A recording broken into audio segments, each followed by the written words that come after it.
ভাগবতের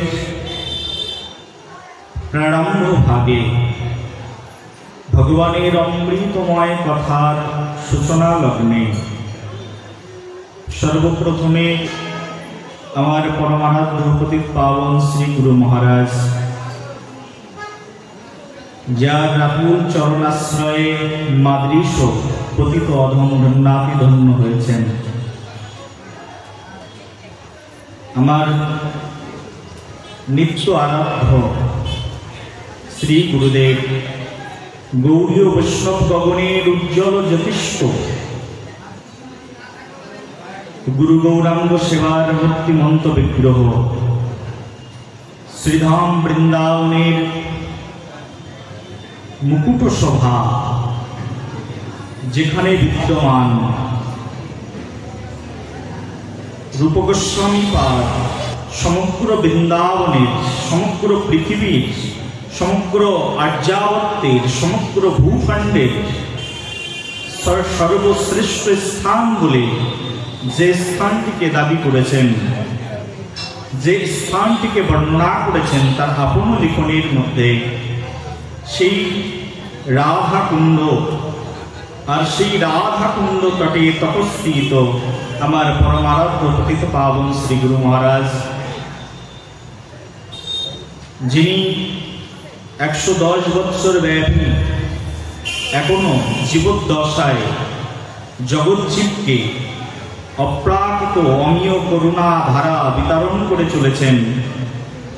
হরিনাম প্রভুর নিত্য নিত্য সেবক, নিত্য হরিনামের কিঙ্কর আমার পতিত পাবন শ্রী গুরু মহারাজ শ্রী শ্রী 108 প্রাণকৃষ্ণ দাস বাবাজি মহারাজের রাতুল চরণ পদকমলে সশ্রুত কোটি দণ্ডবাদ প্রণতিপাত জ্ঞাপন পূর্বক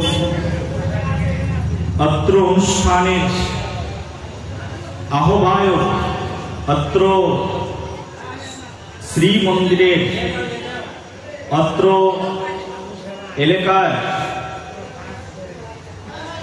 মহান আচার্য, আজকের যে সংগঠন, যে সম্প্রদায় থেকে এই অনুষ্ঠান হচ্ছে, সেই সম্প্রদায়ের প্রতিষ্ঠাতা আচার্য, সংগঠনের প্রতিষ্ঠাতা আচার্য, শ্রীধাম বৃন্দাবনের রাধাকুণ্ড তটের অন্যতম প্রধান আচার্য, আজকের এই অনুষ্ঠানের মুকুটভূষণ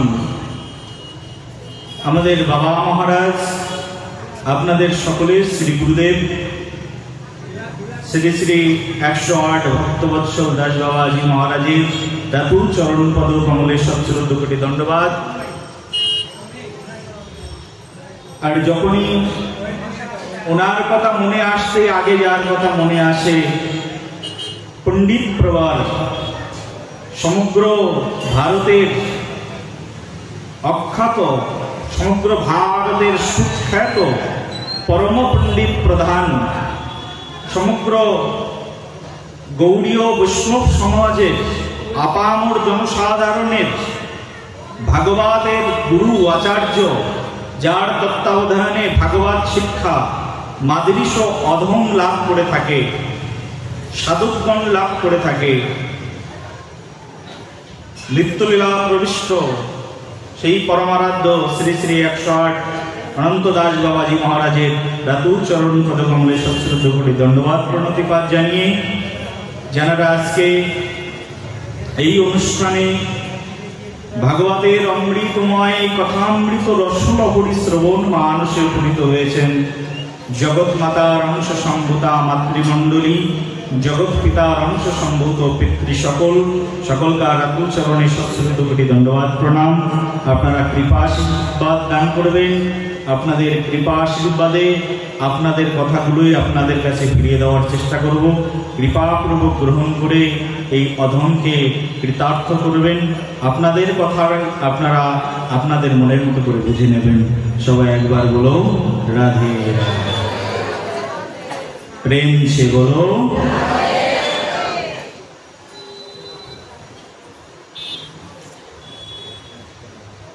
ভাগবত কথা রচনার প্রারম্ভে আমি আরেকটি কথা বলতে চাই। আপনারা এইখানে আমি শুনেছি আরো অনেক ভাগবত কথা হয়েছে। অনেক বড় বড় পণ্ডিত বিজ্ঞজন আপনাদেরকে ভাগবতের অমৃত সুধা পান করিয়েছেন, কিন্তু এই প্রথমবার এই বাবা মহারাজ কৃপা করে একজন মূর্খকে ব্যাসদূতে বসিয়েছেন। আপনারা কৃপা করে। এর আগে অনেক কত বড় বড় পণ্ডিতদের কথা শুনেছেন, তার ঠিক নেই।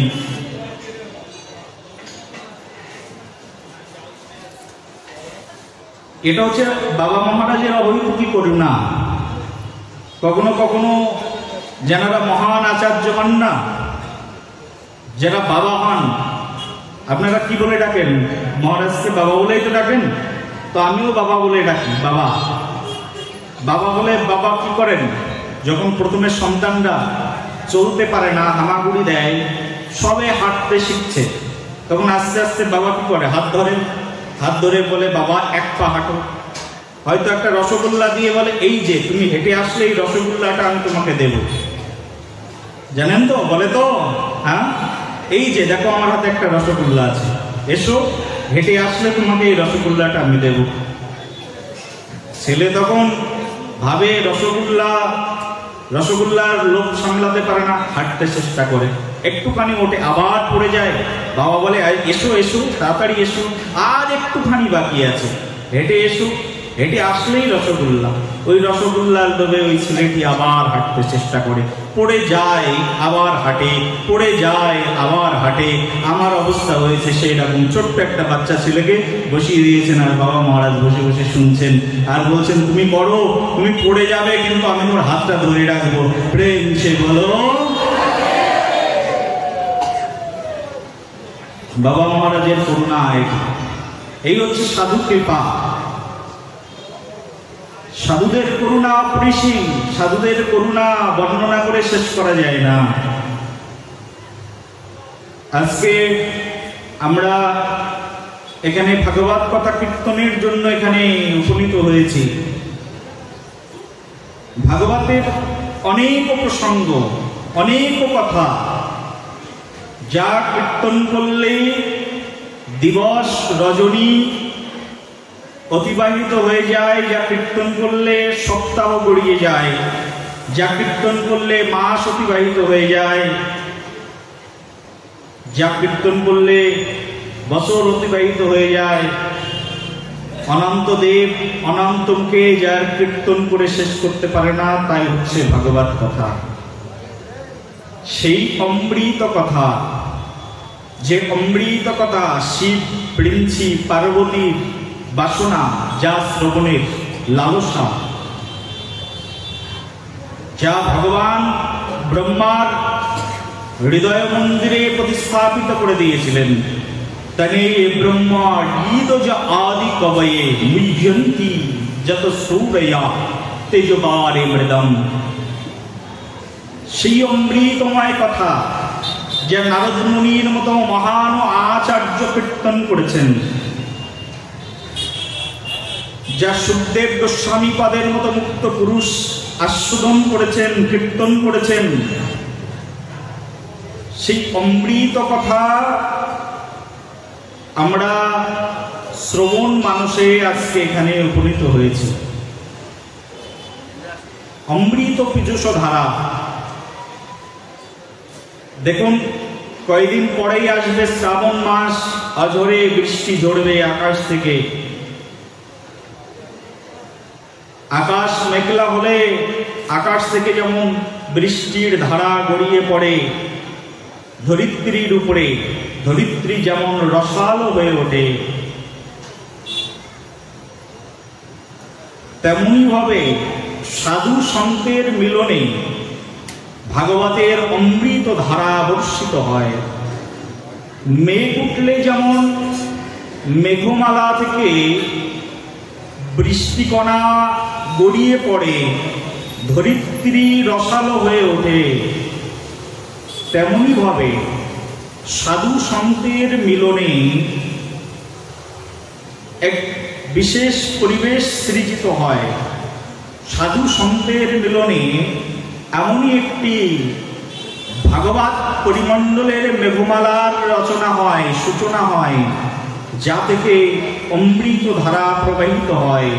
আর সেই অমৃত ধারায় আমাদের হৃদয় রূপ ক্ষেত্র সরস হয়ে ওঠে, হৃদয় রূপ ক্ষেত্র ধন্যাদিগম্য হয়ে ওঠে, হৃদয় রূপ ক্ষেত্র সুশীতল হয়ে ওঠে, সেই হৃদয় রূপ ক্ষেত্র রসাল হয়ে ওঠে এই সাধু গুরু বৈষ্ণবের আগমনে। প্রেম সে বলো।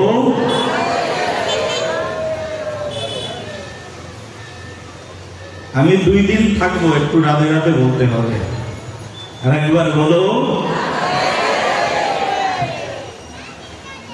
আমার এই তার মানে এই অযোগ্য মুখের কথা আজকে একটু শ্রবণ করবেন আর কালকে একটু শ্রবণ করবেন।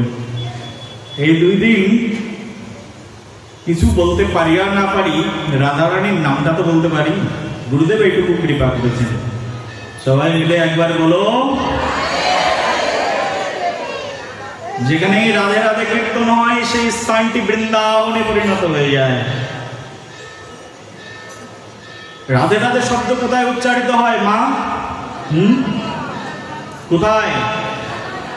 কারা কারা বৃন্দাবনে গেছো হাত তোলো দেখি। বাহ, সবাই রাধে রাধে। এই যে শ্রী বৃন্দাবনে রিক্সাওয়ালারাও রাধে রাধে বলে, টোটোওয়ালারাও রাধে রাধে বলে, ফার্মার রাস্তা দিয়ে যায় তাও রাধে রাধে বলে, সাধু সন্ত রাধে রাধে বলে, ব্রজবাসীগণ রাধে রাধে বলে। বৃন্দাবনে সবার মুখে একটাই শব্দ, কি শব্দ? বৃন্দাবন মানেই রাধারানী। রাধারানী ভিন্ন বৃন্দাবন নয়, ওটাও বৃন্দাবন, এটাও বৃন্দাবন। যেখানে তোমরা কিছুদিন আগে ঘুরে আসলে, যোগীর রাজ্য বৃন্দাবন, মমতার ভূমি শিলিগুড়িতে বসে আছি, এটাও বৃন্দাবন। ওই বৃন্দাবনে শ্রীমতী রাধারানী শ্যামসুন্দর রয়েছেন। এই বৃন্দাবনেও শ্যামসুন্দর রাধারানী দুইজনেই বিদ্যমান করছেন। ওটা চিন্ময় ভূখণ্ড, ভগবান নামে নিয়ে এসছেন পৃথিবীতে।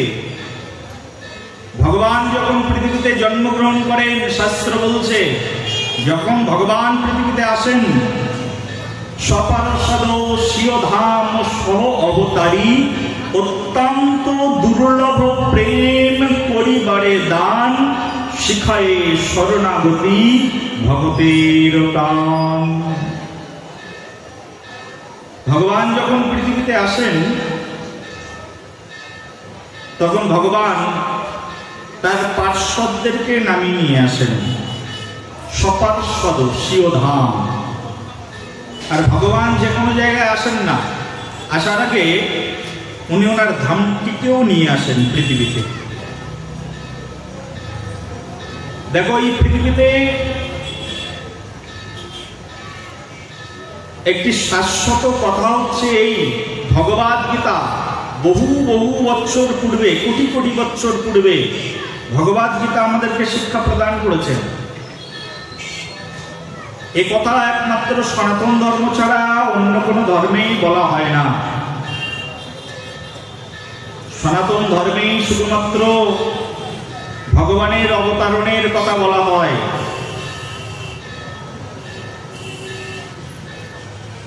এখান থেকে ৫,৫০০ বছর পূর্বে প্রায় পরমেশ্বর ভগবান শ্রীকৃষ্ণচন্দ্র অর্জুনকে গীতার জ্ঞান শ্রবণ করিয়েছিলেন। তারও পূর্বে ভগবান শ্রীকৃষ্ণ অর্জুনের জন্মের ১২,৩৬,০০,০০০ বছর পূর্বে সূর্যদেব বিবস্বনকে ভগবান শ্রীকৃষ্ণ এই একই গীতার জ্ঞান শ্রবণ করিয়েছিলেন। আর সেখানেই ভগবান শ্রীকৃষ্ণ জগৎ জীবের মাঝখানে তিনি বর্ণনা করে শ্রবণ করিয়েছেন তার অবতারণের কারণ। সবাই আমরা এই শ্লোকটি শ্রবণ করেছি, খুব পপুলার ভগবদ গীতার ৭০০ শ্লোকের একটি শ্লোক। ভগবান শ্রীকৃষ্ণচন্দ্র বলছেন, यदा यदा हि धर्मस्य ग्लानिर्भवति भारत अद्भुतनाम धर्मस्य तदात्मनां सृजाम्यहम् परित्राणाय साधूनां विनाशाय च दुष्कृतं धर्म संस्थापनार्थाय संभवामि युगे युगे। भगवान श्रीकृष्ण बहु বছর পূর্বে এই কথা তিনি জগৎজীবকে শ্রবণ করিয়েছিলেন। যখনই অধর্ম ঘটে যায়, যখনই সাধুদের উপরে অত্যাচার হয়, পরিত্রাণায় সাধুনাম দুষ্কৃতিকারীদের বিনাশ করবার জন্য তিনি আসেন। এই যে তিনি আসেন প্রত্যেক যুগে যুগে, সম্ভয়ামি যুগে যুগে, তিনি যে প্রতিটি যুগে যুগে আসেন এ কথা সনাতন ধর্ম ছাড়া পৃথিবীর আর কোনো ধর্ম কখনো কোনো দিনের জন্য বলেন না। ভগবান যুগে যুগে আসেন, আর ভগবান যখন আসেন তখন তিনি একটি কাজ করেন, সেটি হচ্ছে তিনি নিজে যখন আসেন তার পার্শ্বদেরকে নামিয়ে নিয়ে আসেন। বলছেন সপার্ষদ শিরধাম সহ অবতারী, তিনি তার নিজ জনদেরকে রেখে আসেন না, তিনি আসেন। তার মানে তার একটা পার্মানেন্ট জায়গা আছে যেখানে তিনি থাকেন। এই পৃথিবীতে আসেন, আবার এই পৃথিবী থেকে তিনি চলেও যান। তাহলে তার নিজস্ব একটা বাসভবন আছে নিশ্চয়ই, হ্যাঁ কি না? বলো না, হ্যাঁ কি না? হ্যাঁ বলে বলো রাধে রাধে। ভগবানের পার্মানেন্ট একটা রেসিডেন্ট আছে কি নেই? আছে নিশ্চয়ই। কোথায় সেটি? বলছে গোলক বৃন্দাবন ধাম। বলো গোলক বৃন্দাবন ধাম কি? ভগবান যেখানে থাকেন সেটির নাম হচ্ছে গোলক বৃন্দাবন ধাম। আমি তুমি যেখানে থাকি এটার নাম কি? মর্তধাম। এর অনেক উপরে সেই গোলক বৃন্দাবন ধাম। আমরা যেখানে আছি মর্ত, ভূলোক, আরেকটি নাম ভূলোক। এর উপরে আছে ভূগোলোক, তার উপরে আছে স্বর্গলোক, তার উপরে জনলোক, মহলোক, তপলোক, ব্রহ্মলোক, তার উপরে হচ্ছে বিরজা নদী। সেই বিশাল নদী পার হওয়া অত্যন্ত দুষ্কর ব্যাপার। সেটা পার হয়ে যাবে, তারপরে শুরু হয়ে যাবে ভগবানের লোক, তারপরে শুরু হয়ে যাবে বৈকুণ্ঠ লোক, অযোধ্যা ভূমি, মথুরা, দ্বারকা, মথুরা, বৃন্দাবন, তারপরে হচ্ছে গোলক বৃন্দাবন। সেই গোলক বৃন্দাবনে ভগবান থাকেন। আর সেই গোলক বৃন্দাবন থেকে ভগবান এই পৃথিবীতে আসেন। যখন তিনি এই পৃথিবীতে আসেন সেই গোলক বৃন্দাবন ধাম থেকে, তখন আসবার সময় তিনি ওই গোলক বৃন্দাবনের কিছু অংশ এই পৃথিবীতে নিয়ে আসেন। আপনারা জানেন একবার আমেরিকার প্রেসিডেন্ট বারাক ওবামা এসেছিল আমাদের ভারতবর্ষে। তো ভারতবর্ষের সিকিউরিটির প্রতি তার কতটা বিশ্বাস ছিল তিনিই জানেন। কিন্তু আসবার সময় ওনার বুলেট প্রুফ গাড়িটা সঙ্গে করে নিয়ে এসেছিলেন। তিনি ভাবছেন ভারতবর্ষে গিয়ে যদি কোনো জঙ্গি হামলা হয় আমি কোথায় পালাবো। তো আগের থেকে নিজের সিকিউরিটি নিজে নিয়েই চলে এসছেন। তো ভগবান ভাবছেন বারাক ওবামা যদি এতটা বুদ্ধিমান হয়, একটা আমেরিকার মতো একটা ছোট্ট দেশের প্রেসিডেন্ট, অনন্ত অনন্ত কোটি বিশ্ব ব্রহ্মাণ্ডের প্রেসিডেন্টের কত বুদ্ধি হবে মাথায়? বলো না রাধে রাধে। ভগবান ভাবলেন আমি পৃথিবীতে যাব, আমারও তো সিকিউরিটির দরকার। আমি তো যে কোনো জায়গায় যেয়ে থাকতে পারবো না, খেতে পারবো না। ভগবান সঙ্গে সঙ্গে সেই গোলক বৃন্দাবন থেকে তিনি এক খণ্ড ভূমিকে এই ধরিত্রীর মাঝখানে নামিয়ে নিয়ে আসলেন, আর সেটাই হচ্ছে এই বৃন্দাবন। বলো বৃন্দাবন ধাম কি, সেটাই হচ্ছে এই বৃন্দাবন, যে বৃন্দাবনে আমরা ভ্রমণ করি, ভৌম বৃন্দাবন। এই বৃন্দাবনে পরমেশ্বর ভগবান শ্রীকৃষ্ণচন্দ্র সতত বিহার করেন। আর আমরা এখন এই শিলিগুড়িতে, কি এই জায়গাটার নাম কি নাম, যাও, এখানেই আমরা আর একটা বৃন্দাবন পেয়েছি। ওটা যেমন ভগবান শ্রীকৃষ্ণ নামিয়ে নিয়ে এসছেন, কিন্তু একটা বিষয় আছে, ভগবান শ্রীকৃষ্ণ গোলক বৃন্দাবন থেকে একটা বৃন্দাবনকে নামিয়ে নিয়ে এসছেন। এই বৃন্দাবনের কখনো কোনোদিনের জন্য ধ্বংস হয় না, কিন্তু আমরা এখন একটা বৃন্দাবন সৃজন করেছি, এই বৃন্দাবনও কখনো কোনোদিনের জন্য ধ্বংস হয় না। বলি ওই বৃন্দাবনে ভগবান শ্যামসুন্দর শ্রীমতী রাধারানী রয়েছেন। এই যে বৃন্দাবন, এই বৃন্দাবনেও শ্যামসুন্দর এসেছেন, রাধারানীও এসেছেন। কারণ যদি তিনি না আসেন তাহলে তার সকল কথা মিথ্যা কথায় পর্যবসিত হয়ে যাবে। বহু বহু বছর পূর্বে ভগবান শ্রীকৃষ্ণ বলেছেন, নাহাম তিষ্ঠামি বৈকুণ্ঠে যোগিনাম হৃদয়েন চ মদ্ভক্তো যত্র গায়ন্তি তত্র তিষ্ঠামি হে নারদ। বহু বছর পূর্বে ভগবান শ্রীকৃষ্ণচন্দ্র বলেছেন, জগজ্জীবকে শিক্ষা দিয়েছেন। ভগবানের কথা তো মিথ্যা কথা নয়, নিজের মুখ দিয়ে উচ্চারণ করেছেন।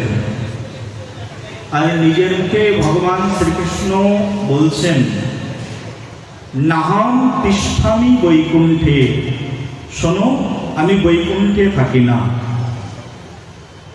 যে যোগিনাম হৃদয়ে নাচা, যিনি যোগী, বহু বহু বৎসর ধরে আমাকে প্রাপ্ত হওয়ার জন্য বাসনা করে যোগ ধ্যান অবলম্বন করে চলছে, আমি তার হৃদয়ের মধ্যেও থাকি না। তাহলে হে ভগবান তুমি কোথায় থাকো?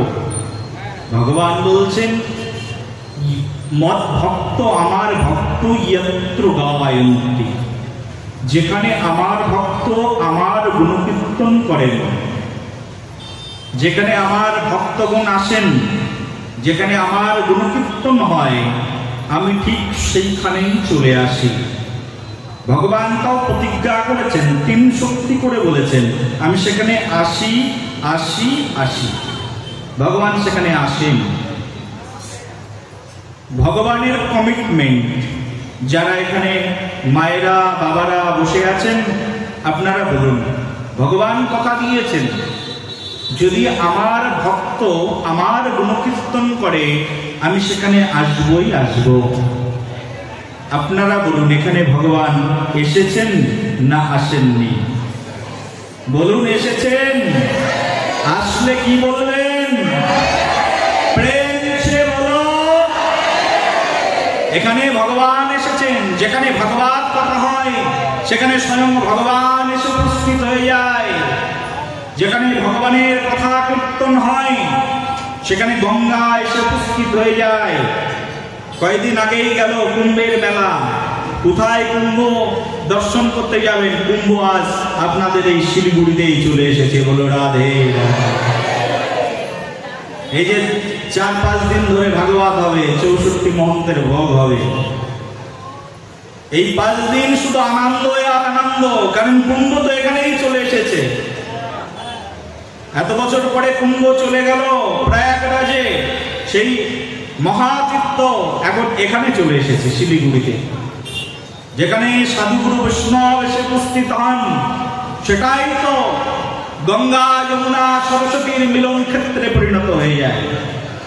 যেখানে সাধুগুরু বৈষ্ণব এসে উপস্থিত হয়ে যায়, সেখানে স্বয়ং রাধা কুণ্ড চলে আসে, সেখানে শ্যাম কুণ্ড চলে আসে, সেখানে স্বয়ং কৃষ্ণচন্দ্র ভগবান চলে আসে।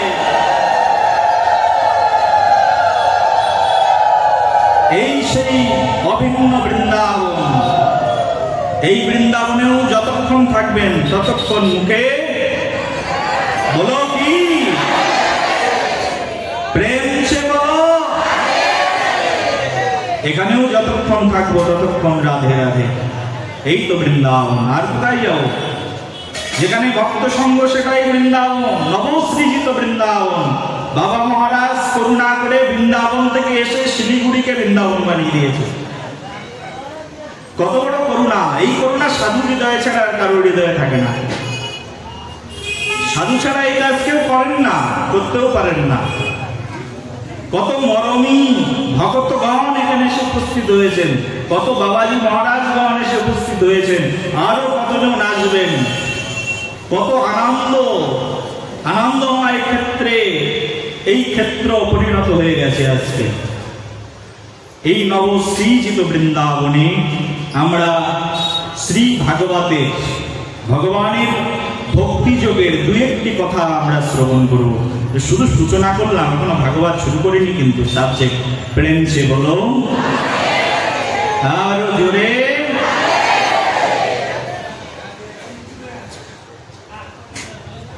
এই মধুময় বৃন্দাবনে যারা যারা বসেছেন শ্রীহরির দিব্য গুণামৃত রসলহরি শ্রবণ করতে, বৃন্দাবনে ভক্তি সদা সর্বক্ষণের জন্যই সবচেয়ে স্ট্রং অবস্থান গ্রহণ করছে। ভক্তির পরকাষ্ঠা শ্রী বৃন্দাবন। এটা যদি বৃন্দাবনই হয়, এখানে কি কথা আলোচিত হবে, কি হবে, প্রসঙ্গ কি হবে?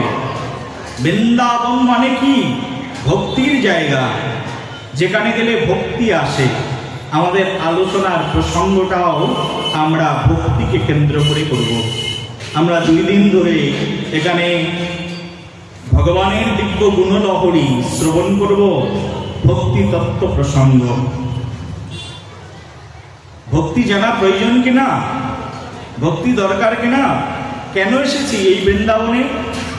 ভক্তির জন্যই তো। তা শুনুন, আমরা শ্রবণ করি সেই ভক্তির অমৃত রসধারা। কি সেই ভক্তি? ভক্তি কাকে বলে? বলছে ভক্তি, ভজ ধাতু থেকে এই ভক্তি শব্দ এসছে। ভালো করে বুঝবেন, ভজ ধাতু থেকে এই ভক্তি শব্দ এসেছেন। ভজ ইত্যৈতে বৈ ধাতু সেবয়াম প্রকৃতিতঃ তস্মাৎ সেবা বুধৈ প্রত্যা ভক্তি সাধন ভূয়সী। এই ভজ ধাতু অর্থই হচ্ছে সেবা। যেখানে ভগবানের সেবা সুনিশ্চিত হয়, সেই স্থানটিকেই, সেই ক্ষেত্রটিকেই, সেই বিশেষ অবস্থানটিকেই ভক্তি বলে শাস্ত্র প্রগণিত করেছে।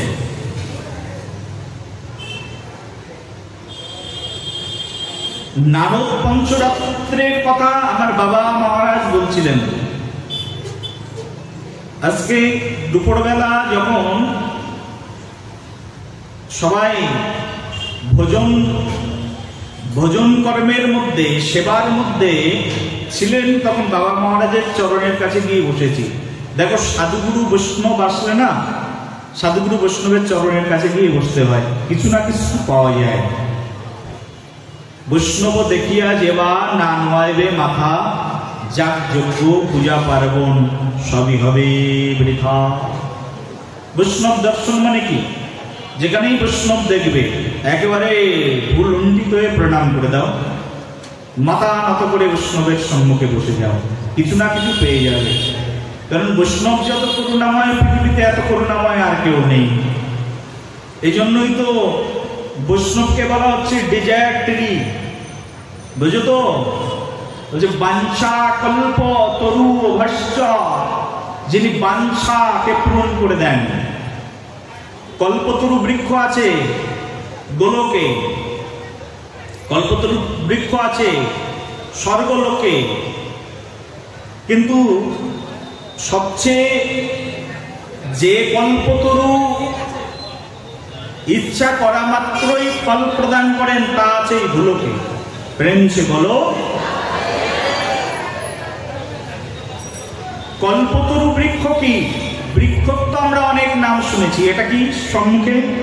তুলসী বৃক্ষ, বৃক্ষ বলি তো, যার যেমন ভাষা, যার বৃক্ষ মনোভাব সে তুলসীকে তুলসী বৃক্ষ বলে, যার ভক্তি মনোভাব বৃন্দাজি ভক্তি দেবী বলেন। সামনে একটি অম্র বৃক্ষ আছে, কি বলবে সবাই? আম গাছ, অম্র বৃক্ষ। মহাপ্রভু জন্মগ্রহণ করেছিলেন নিম্ব বৃক্ষের নিচে। নিম্ব বৃক্ষ, এক একটি বৃক্ষের এক একটি স্বভাব আছে, তেমন এই কল্পতরুর একটা স্বভাব আছে। কল্পতরুর স্বভাব হচ্ছে কল্পনা করার সঙ্গে সঙ্গে যে তরু ফল প্রদান করে তার নাম হচ্ছে কল্পতরু। বলছে এই কল্পতরু কোথায় আছে? বলি ভগবান লোকে, ভগবানের কাছে কল্পতরু আছে, সেখানে চাওয়ার সঙ্গে সঙ্গে সব পেয়ে যাবে কল্পতরু। বলি এই কল্পতরু যদি সেই ভগবানের কাছে থাকে, ভগবান লোকে থাকে, তাহলে আমরা কি বঞ্চিত হলাম? আমাদের কাছে কি নেই? বলি এখানেও কল্পতরু বৃক্ষ আছে। যদি কেউ বিজ্ঞান মনস্ক মায়েরা বাবারা এখানে কেউ বসে থাকে, তাহলে সে বলবে বাবা অনেক বৃক্ষের নাম শুনেছি স্যার, জগদীশচন্দ্র কত রকম বৃক্ষের প্রাণের উদ্ভব আমাদের সকলের সম্মুখে জানিয়ে তুলেছেন, তার মধ্যে এই কল্পতরু বৃক্ষের নাম তো কোনো জায়গায় বর্ণনা করেননি, এটা আবার কোথায় আছে? বলি জগদীশচন্দ্র যা জানেন না তা আমাদের বৈদিক ঋষিগণ জানেন। প্রেম সে বলো, আরো জোরে বলো। স্যার জগদীশচন্দ্র বসু বলছেন কয়েকদিন আগে যে গাছের জীবন আছে, আমাদের বেদের ঋষিগণ কোটি কোটি বছর পূর্বে বলেছিলেন বৃক্ষের জীবন আছে। কোটি কোটি বছর পূর্বে আমাদের বৈদিক ঋষিগণ বলেছেন বৃক্ষের জীবন আছে। এটা নতুন কথা কি? গাছের জীবন আছে সব হিন্দুরাই জানে। আমাদের ৮৪ লক্ষ জনি ভ্রমণের কথা শাস্ত্রের মধ্যে বর্ণনা করা আছে, তার মধ্যে বৃক্ষ জন্ম এটি জানে না কে? সবাই জানে। একদম একজন হিন্দু কুলের মূর্খ বধূও জানে গাছের জীবন আছে, নতুন করে প্রমাণ করার কিছু নেই।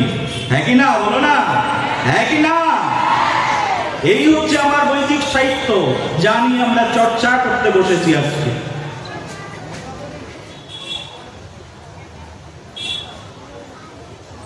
সেই জন্য বৃক্ষের এক একটি বৃক্ষের এক একটি স্বভাব রয়েছে, তেমনি ভাবে কল্পতরু তার স্বভাব আছে একটা। অম্র বৃক্ষের একটা আলাদা স্বভাব, আম ফল প্রদান করেন পরমানন্দে, ভক্তরা ভগবানকে নিবেদন পূর্বক আস্বাদন করেন। আম খেতে কেমন? ভালো কিনা? আম খেতে খারাপ লাগে কারোর? হ্যাঁ, স্বয়ং শ্রী চৈতন্য মহাপ্রভু, স্বয়ং ভগবান গৌরচন্দ্র নিজেই আম গাছ লাগিয়েছেন, আর আম গাছ লাগিয়ে ভক্তদেরকে বলছেন কীর্তন করো, আম গাছ বড় হয়ে যাবে। এক ভক্ত একটা আম দিয়েছেন মহাপ্রভুর হাতে, মহাপ্রভু আমটাকে আস্বাদন করেছেন, আস্বাদন করে আটিটা মাটির উপরে ফেলেছেন, বলছে এখনই এই এখানে অম্র বৃক্ষ তৈরি হয়ে যাবে। কি করলে? সবাই বলছে কীর্তন করো। সবাইকে নিয়ে মহাপ্রভু কীর্তন শুরু করে দিলেন। বেশি দূরের কথা নয়, নবদ্বীপেরই ঘটনা। এখনো সেই জায়গার নাম আমঘাটায় আছে, চলুন দেখাবো আপনাদেরকে। যদি চোখ দিয়ে দেখতে চান দেখে আসবেন। জায়গার নাম তাই আছে, স্থানটিও তাই আছে, কিন্তু সেই অম্র বৃক্ষগুলো এখন হয়তো আর নেই। মহাপ্রভু বলছেন আম গাছ হয়ে যাবে যদি কীর্তন করো। সবাই মিলে কীর্তন শুরু করে দিলেন মহাপ্রভুর সঙ্গে সঙ্গে হাতে তালি দিয়ে। হরে কৃষ্ণ কৃষ্ণ কৃষ্ণ হরে হরে, হরে রাম রাম রাম হরে হরে। মহাপ্রভু যেই না হরিনাম মহামন্ত্র কীর্তন করলেন, আম বৃক্ষ মুকুলিত হলো। বলছে আরো জোরে কীর্তন করো, সঙ্গে সঙ্গে আম গাছ বড় হয়ে গেল। বলছে আরো জোরে কীর্তন করলে আম গাছ আরো বড় হবে। দেখতে দেখতে আম গাছ আরো বড় হয়ে গেল। বলছে এই আম গাছে তোমরা কীর্তন যদি আরো উচ্চ স্বরে করো, এই আম গাছ থেকে অম্রের মুকুল দেখা যাবে। সবাই মিলে কীর্তন করতে থাকলো আর আমের মুকুল দেখা গেল। মহাপ্রভু বললেন আরো জোরে কীর্তন করো, এই অম্র মুকুল থেকে আম দর্শন করতে মিলবে। সবাই মিলে কীর্তন করলো, দেখলো যে সেই অম্র বৃক্ষে অম্র ফল ফলেছে। মহাপ্রভু বলল জোরে জোরে কীর্তন করো, আম এখনই পেকে যাবে। কীর্তন ভক্তরা তো উৎসুক হয়ে কীর্তন করতে থাকলেন, সবাই মিলে কীর্তন করলেন। এমন কীর্তনের সেখানে এমন কীর্তন শুরু হলো, সেই কীর্তন রসমাধুরীতে আম রসালো হয়ে গেল, আম পরিপক্ক হয়ে গেল। মহাপ্রভু বলল আরো জোরে কীর্তন করো, এই আম সব ঝরে ঝরে তোমার হাতের সামনে পড়বে। সবাই মিলে কীর্তন করলেন, আম পেকে সকলের সম্মুখে এসে পড়লো। সবাই বলল আম আস্বাদন করো, আনন্দ পাবে। সবাই মিলে আম আস্বাদন করতে থাকলেন। দেখলেন আমের ভিতরে কোনো আঠি নেই। ফ্রেন্ডসে বলো, এমন আম গাছ মহাপ্রভু কীর্তনের মাধ্যমে লাগিয়েছিলেন। বলি কীর্তন করলে যদি দেখতে দেখতে আম গাছ বড় হয়ে যায়, কীর্তন করলে যদি দেখতে দেখতে আম গাছের আম পেকে যায়, কীর্তন করলে যদি পেটের ক্ষুধা নিবারিত হয়ে যায়, এই জগতে আর কিছু করার প্রয়োজন আছে কি? প্রেম সে বলো। কীর্তন আছে একটি, জানো তো, ও নামে অভাব ঘোষে। নাম এমন, বলছে নাম যদি কেউ কীর্তন করে তার অভাব থাকে না, স্বভাব জাগায় মহা সুখে। হরিদিন বন্ধু চিরদিন বন্ধু। বলছে হরিনাম হচ্ছে এইরকম, বলছে আমাদের চিরদিনের বন্ধু হচ্ছে হরিনাম। এই পৃথিবী ছেড়ে চলে যাবে, সবকিছুই পড়ে থাকবে, কিন্তু হরিনামটা কিন্তু তোমার সঙ্গে যাবে। হ্যাঁ কি না বলো? হ্যাঁ, যেদিন মৃত্যুবরণ করবে কি যাবে তোমার সঙ্গে? হরিনামটাই তো যাবে। যেদিন তোমার এই সুন্দর দেহ এখানেই ছেড়ে তোমার আত্মা দেহ ছেড়ে চলে যাবে, সারা জীবনের জন্য তো দেহের মধ্যে আত্মা থাকবে না। আমাদের এই কারণে ভগবদ গীতা অধ্যয়ন করতে হবে। ভগবদ গীতার মধ্যেই দেহতত্ত্ব আত্মতত্ত্ব সম্পর্কে শিক্ষা দেওয়া আছে। পৃথিবীর এত বড় সায়েন্স আর কোথাও নেই। আমার বাবা মহারাজ তো অক্সফোর্ড ইউনিভার্সিটিতে পড়েছেন, উনি ভালো জানেন। এর চেয়ে বড় সায়েন্স পৃথিবীতে আর কিছু নেই। আত্মতত্ত্ব দেহতত্ত্বের যে জ্ঞান ভগবদ গীতা আমাদের সম্মুখে প্রকটিত করেছেন, তুলে ধরেছেন। ভগবদ গীতার মধ্যে ভগবান শ্রীকৃষ্ণচন্দ্র সকল শিক্ষাই প্রদান করেছেন। একজন জীবের যা কিছু দরকার সব গীতার মধ্যে আছে। গীতাটাকে খুব সরলভাবে সকলের সামনে উপস্থাপন করা হয়েছে। আর একটু রসালো চাও, আর একটু রসতত্ত্ব চাও, ভাগবতের মধ্যে ঢুকে যাও। নেই এমন কোন বস্তু ভাগবতের মধ্যে নেই। 18,000 শ্লোকের মধ্যে ব্যাসদেব গোস্বামীপাদ সবকিছুই দিয়েছেন। একজন গৃহস্থ মানুষের যা কিছু প্রয়োজন, একজন সন্ন্যাসী মানুষের যা কিছু প্রয়োজন, একজন বানপ্রস্থ একজন কর্মী মানুষের যা কিছু প্রয়োজন, একজন বৈশ্য একজন শূদ্র একজন ক্ষত্রিয়ের যা কিছু প্রয়োজন, রাজনীতি শিখবে, ধর্মনীতি শিখবে, অর্থনীতি শিখবে, ইকোনমিক্স পড়বার জন্য অন্য জায়গায় যেতে হবে না, অন্য কোনো ইউনিভার্সিটিতে যেতে হবে না। আমাদের বৈদিক ইউনিভার্সিটিতে এসে ভর্তি হয়ে যাও। পৃথিবীর সবচেয়ে বড় ইকোনমিক্স অর্থনীতি আমার এই শাস্ত্রের মধ্যেই দেওয়া আছে। রিসার্চ করে দেখো একবার। প্রেম সে বলো।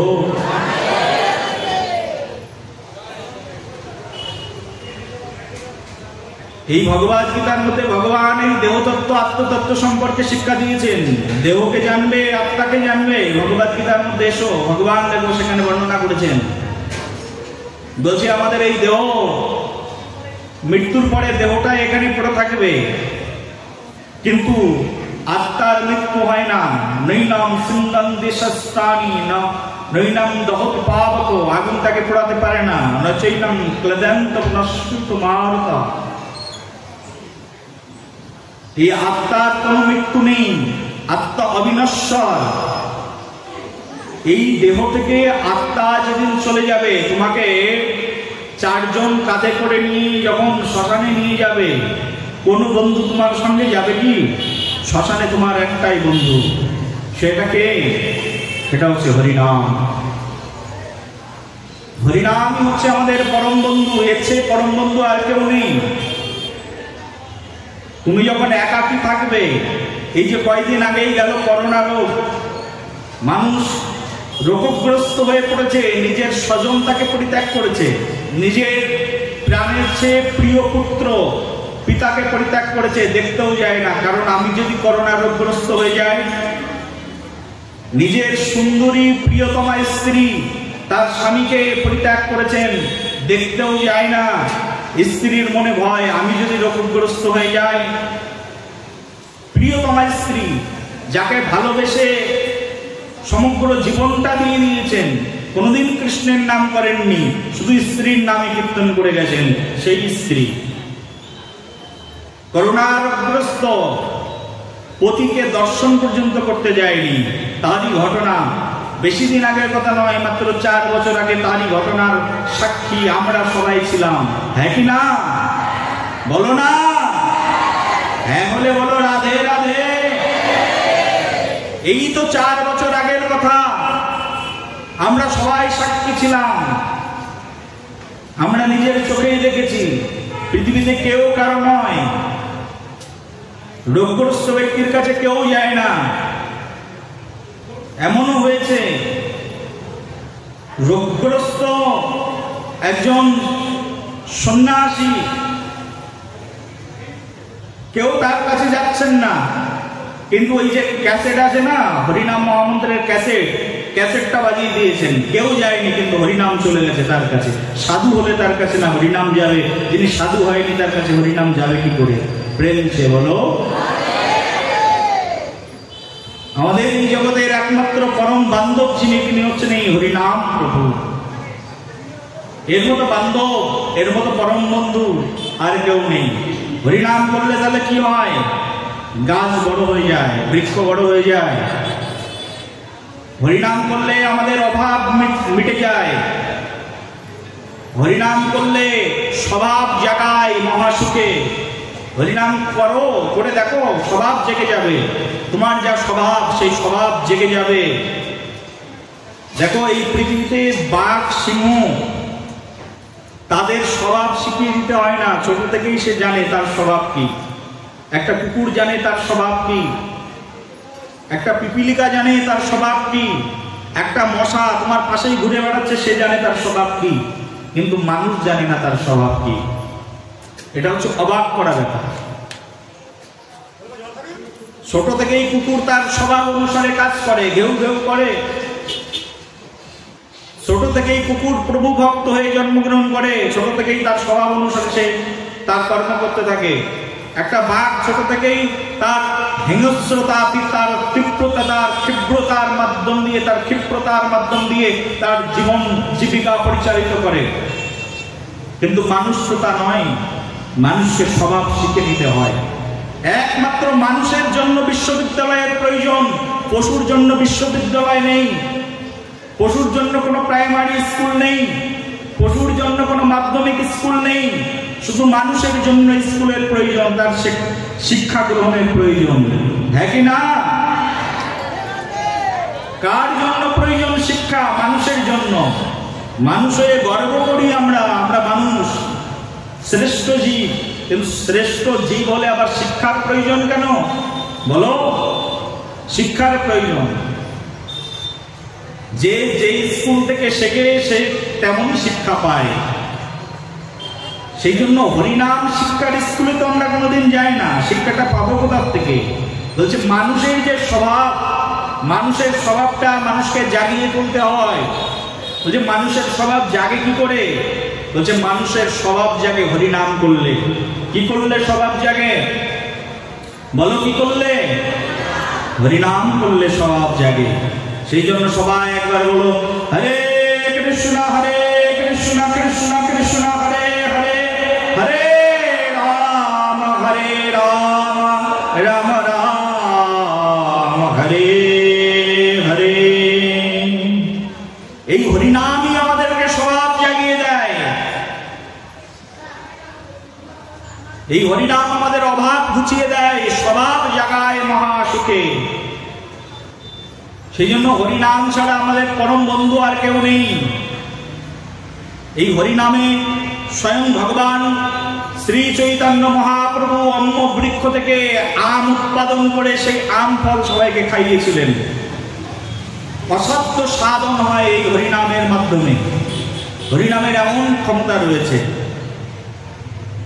ভাগবত শ্রবণ কেন করছি? হরিনামের প্রতি রুচি আনবার জন্য।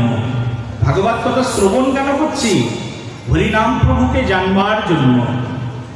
যদি হরিনামের প্রতি রুচি না আসলো, যদি হরিনাম প্রভুকে না জানতে পারলাম, তাহলে আমার জীবনের লক্ষ্য বস্তুটাই জানা হলো না। সব কিছু যেন ব্যর্থতায় পর্যবসিত হয়ে যাবে। সেই জন্য আমরা আজকে এই যে মধুর কথামৃত রসলহরি শ্রবণের জন্যই নববৃন্দাবনে বসেছি। এই নববৃন্দাবনে একটি বৃক্ষকে নিয়ে আমরা চর্চা করছি। সেই বৃক্ষের নাম হচ্ছে, কি বললাম? কল্পতরু বৃক্ষ। বলি সেই কল্পতরু বৃক্ষ, বলি এটা তো অম্র বৃক্ষ, তার স্বভাব সুমিষ্ট ফল প্রদান করা। তাহলে কল্পতরু বৃক্ষের স্বভাব কি? বলি কল্পতরু বৃক্ষ এই অম্র বৃক্ষের চেয়ে আরো উপরে, অনেকটাই উপরে। বলি কল্পতরু বৃক্ষ কি প্রদান করে? তাহলে বলি কল্পতরু বৃক্ষের কাছে গিয়ে যা মনে মনে কল্পনা করবে তাই পেয়ে যাবে। ভাগবত মহাপুরাণের মধ্যে একটি জায়গায় বর্ণনা করা আছে, কল্পতরু বৃক্ষের নিচে একজন ভক্ত গিয়ে পৌঁছেছে। পৌঁছে যাওয়ার পরে সেই ভক্ত ভাবছেন, কোন ক্রমে সাধু কৃপায় তিনি গিয়ে পৌঁছেছেন কল্পতরু বৃক্ষের কাছে। পৌঁছানোর পরে সে মনে মনে ভাবছেন যে এত সুন্দর একটি গাছের নিচে শুয়ে আছি, যদি আমার পিঠের নিচে একটা সুন্দর পালঙ্ক থাকতো তাহলে না কতই আনন্দ হতো। ভাবতে ভাবতে দেখলো সে খাটের উপরেই শুয়ে আছে। আরে চিন্তা করতে করতেই এত সুন্দর পালঙ্ক পেয়ে গেলাম, পালঙ্কের উপরে শুয়ে আছে। এইবার চিন্তা করছে, বাহ খুব সুন্দর পালঙ্ক, যদি দুটো বালিশ হতো আরাম করে শোয়া যেত। চিন্তা করতে করতেই দেখে যে দুই পাশে দুই বালিশ এসে উপস্থিত, মাথার নিচে একটি বালিশ, আরাম করে শুয়ে আছে। উপর দিকে তাকিয়ে দেখে সুন্দর বৃক্ষ। সে ভাবছে এই বৃক্ষটা যদি আম গাছ হয়ে যেত না কত আনন্দ হতো, আম ফল খেতে পারতাম। চিন্তা করার সঙ্গে সঙ্গে বৃক্ষ অম্র বৃক্ষে পরিণত হলো, আর একেবারে পাকা পাকা আম তার চোখের সামনে ঝুলে থাকলো। সে ভাবছে আমটা অতটা দূরে ঝুলে আছে, কাছে থাকলে হাত দিয়ে পারতাম।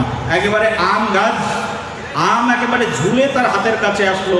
সে হাত থেকে সেই আম নিজে নিয়ে পোষাটা ছুলে এবার পরমানন্দে আস্বাদন করলো। এই হচ্ছে কল্পবৃক্ষের নমুনা। কল্পবৃক্ষ এরকম, তুমি যা চিন্তা করবে তাই পাবে। সোনাদানা চাও কল্পবৃক্ষের কাছে, কল্পবৃক্ষ তোমাকে সোনাদানা দিয়ে দেবে। ঘর বাড়ি চাও, বিল্ডিং চাও, কল্পবৃক্ষ তোমাকে তাও দিয়ে দেবে। কল্পবৃক্ষের কাছে তুমি বলো যে আমি ভারতের প্রাইম মিনিস্টার হতে চাই, তাও তোমাকে কল্পবৃক্ষ দিয়ে দিতে পারে।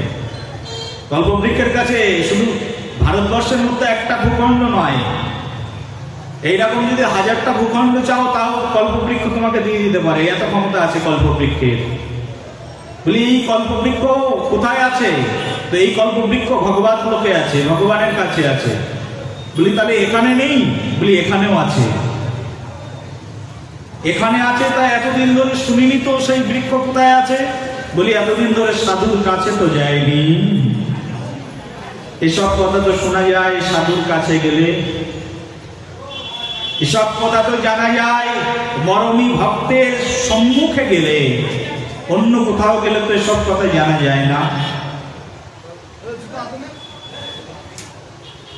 একটা মূল্যবান বস্তু হীরা, তার সন্ধান কারা জানেন? বলি যারা কয়লাখানায় কাজ করে তারা হীরার সন্ধান জানে নাকি? বলি যারা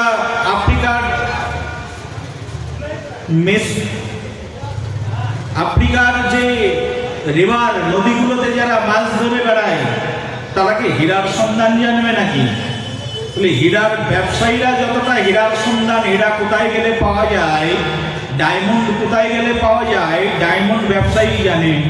সেই জন্য ডায়মন্ড আস্বাদন করতে হবে, ব্যবসায়ীর কাছে যেতে হবে, তাহলে তুমি ডায়মন্ড সম্পর্কে জানতে পারবে কোথায় পাওয়া যায়। বলি কল্পবৃক্ষ কোথায় পাওয়া যায়, কোথায় গেলে জানা যাবে? বলি কল্পবৃক্ষ যারা দেখেছেন, কল্পবৃক্ষের ছোঁয়া যারা পেয়েছেন, কল্পবৃক্ষের আশীর্বাদ যারা নিয়েছেন, তাদের কাছে যাও, তাহলে কল্পবৃক্ষের সংবাদ পেয়ে যাবে। প্রেম সে বলো, প্রেম সে বলো। এখন বলো কল্পবৃক্ষ কোথায় পাওয়া যায়? এই পৃথিবীতেই কল্পবৃক্ষ আছে। কোথায় আছে? বলছে এই কল্পবৃক্ষ প্রতিদিন প্রণাম করি আমরা। এই কল্পবৃক্ষকে প্রতিদিন কোন কল্পবৃক্ষকে প্রণাম করি? ওই যে প্রণাম করো সবাই, বাঞ্ছা কল্পতরুভ্যশ্চ কৃপা সিন্ধুভ্যেব চ। হলো তো? বাঞ্ছা কল্প, কি বললাম? বাঞ্ছা কল্প তরু, বাঞ্ছা কল্প তরু, বাঞ্ছা কল্প তরু। যিনি বাসনা করার সঙ্গে সঙ্গেই ফল দিতে পারেন, তার নাম হচ্ছে বৈষ্ণব ঠাকুর। বৈষ্ণব ঠাকুর কি? বাঞ্ছা করার সঙ্গে সঙ্গেই যে বৃক্ষ ফল প্রদান করে, তার নাম হচ্ছে বৈষ্ণব ঠাকুর। বৈষ্ণব বৃক্ষের কাছে আসতে হয়, প্রসঙ্গটা ছিল এটি। সেই জন্য বৈষ্ণব হচ্ছে একটা বৃক্ষ। বৈষ্ণব যদি কোথাও দাঁড়িয়ে থাকবে না, তুমি আশেপাশে গিয়ে দেখবে মনের ভিতরে একটা শান্তি অনুভব করছো। আমি ছোট থেকে দেখছি, যখনই আমার বাবা ঠাকুর দাদার বাড়িতে দেখেছি তারা বৈষ্ণব ইজমটাকে হৃদয়ে ধারণ করতো। আমি যখন দেখতাম যে কোনো বৈষ্ণব এসেছে, অন্য কোনো জায়গায় গেলে শান্তি পায় আর না পায়, বৈষ্ণবের কাছে বসলে পরম শান্তি পেতাম। সেদিনও পেতাম, এখনো পাই। বৈষ্ণবের কাছে গেলে পরম শান্তি। বৈষ্ণবের মতো প্রশান্তির জায়গা আর নেই। কারণ বৈষ্ণব তো বৈষ্ণব নন, বৈষ্ণব হচ্ছেন একটা বৃক্ষ। বৃক্ষ যেমন ছায়া দেয়, বৃক্ষ কি কি দেয়? বৃক্ষ ছায়া দেয়। এই চৈত্রের প্রচন্ড তাপদাহের মধ্যে রাস্তা দিয়ে হাঁটছো, অসহ্য যন্ত্রণা সহ্য করতে পারছো না, কোনো বৃক্ষের নিচে যাও, তোমার যন্ত্রণা কমে যাবে, তোমার মনের ভিতরে প্রশান্তি ফিরে আসবে। বৃক্ষ যেমন ছায়া দেয়, তেমন সুন্দর সুশীতল বাতাস প্রদান করে। দক্ষিণা সমীরণকে ধরে ধরে যেন তোমার গায়ের উপরে চামড় বেজন করার মতো বেজন করে দেয়, পরমানন্দ লাগে। হ্যাঁ কি না বলো? হ্যাঁ, বৃক্ষের কাছে গেলে এই শান্তি পাওয়া যায় না? বৃক্ষ যেন চামড় বেজনের মতো বেজন করে করে বাতাস দেয়। একটা বট বৃক্ষের কাছে যাও, কত আনন্দ। বিশাল বৃক্ষ, আবার ফল দেয়, বৃক্ষ আবার ফুল দেয়। বৃক্ষ তার পুরো জীবনটাকেই দিয়ে দেয়। তুমি রান্না করবে, তার জন্য জ্বালানিটাও দিয়ে দিচ্ছে, যাও আমাকে নিয়ে যাও, গিয়ে রান্না করে ভগবানকে ভোগ লাগিয়ে দুটো প্রসাদ পাও। সবকিছুই দিয়ে দেয়, পুরো জীবনটাই দিয়ে দেয়। তোমার জীবন ধারণের জন্য প্রয়োজনীয় অক্সিজেন পর্যন্ত দিয়ে দেয়। আর তুমি বিনিময়ে দূষিত কার্বন ডাই অক্সাইড বৃক্ষকে দিয়ে দাও, তাও বৃক্ষ কখনো প্রতিবাদ করেন না। বৈষ্ণব হচ্ছে বৃক্ষ। বৈষ্ণব কি মা? বৈষ্ণব হচ্ছে বৃক্ষ। কোন বৈষ্ণবের কাছে গিয়ে দাঁড়াবে, দাঁড়ালেই দেখবে যে বৃক্ষ যেমন ছায়া দেয়, প্রশান্তি দেয়, নিজের খারাপ গুণগুলো তেমনি বৈষ্ণব বৃক্ষের কাছে যাবে। তোমার যত অপগুণ, তোমার যত খারাপ গুণ, তোমার খারাপ কথাগুলোকে সে নিয়ে নেবে, ওই কার্বন ডাই অক্সাইডটাকে গ্রহণ করে নেবে, আর সুন্দর বিশুদ্ধ অক্সিজেন প্রদান করবে, সুন্দর সুন্দর কথা শ্রবণ করিয়ে দেবে। তোমার দুঃখ হতাশাগ্রস্ত জীবনকে কৃষ্ণ ভাবনাময় করে দেবে, তোমার জীবন বিশুদ্ধ জীবনে পরিণত হয়ে যাবে। এই হচ্ছে বৈষ্ণব করুণা। এই বৈষ্ণবের কাছে যদি না যাবে, এহেন বৈষ্ণব দর্শন করে কেউ যদি মাথা নত না করে, তার মাথা তো নরকে গিয়েই পড়া উচিত। বৈষ্ণব দেখিয়া যেবা না নয় মাথা, তার যাগযজ্ঞ পূজা পার্বণ সবই হবে বৃথা, সব ব্যর্থ। সেজন্য বৈষ্ণবের কাছে যাবে। বৈষ্ণব দর্শন করলে কি বলো? প্রণাম। বৈষ্ণবের কাছে যাবে যে প্রণাম। ভগবদ গীতায় তো বলছে, তদ্বৃদ্ধি প্রণিপাতেন পরিপ্রশ্নেন সেবয়া উপদেক্ষন্তি তে জ্ঞানম জ্ঞানিনস্তত্ত্বদর্শিনঃ। বৈষ্ণবের কাছে যাবে, হাত জোড় করবে, প্রণাম নিবেদন করবে। তোমার ফার্স্ট ইন্ট্রোডাকশন হচ্ছে প্রণাম। তদ্বৃদ্ধি প্রণিপাতেন, প্রণাম। পরিপ্রশ্নেন সেবয়া, সেবা করো, তারপরে গিয়ে প্রশ্ন জিজ্ঞাসা করো, উত্তর পেয়ে যাবে। সেই জন্য বৈষ্ণবের কাছে গিয়ে মাথা নত করে বসতে হয়, তার চরণের কাছে গিয়ে বসতে হয়। প্রশান্তি।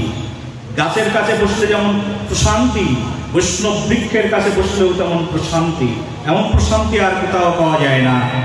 আজকে মধ্যাহ্নকালে এই বৈষ্ণব বৃক্ষের কাছে গিয়ে বসেছি। বসলে উনি বলছেন, নারদ পঞ্চরাত্র পড়েছো? আমি বলছি, বাবা একটু একটু দেখেছি। এই যে বৈষ্ণব বৃক্ষ, বাবা মহারাজ আমাকে বলছেন, নারদ পঞ্চরাত্র পড়েছো? অল্প অল্প দেখেছি বাবা। বলি, নারদ পঞ্চরাত্রের মধ্যেই একটি কথা বর্ণনা করা আছে। এই নারদ পঞ্চরাত্রের মধ্যেই বর্ণনা করছেন যে ভক্তি কি। বলছে, ভগবানকে লক্ষ্য করে যে কর্ম করা হয় তার নামই হচ্ছে ভক্তি। বল গৌর প্রেমানন্দে।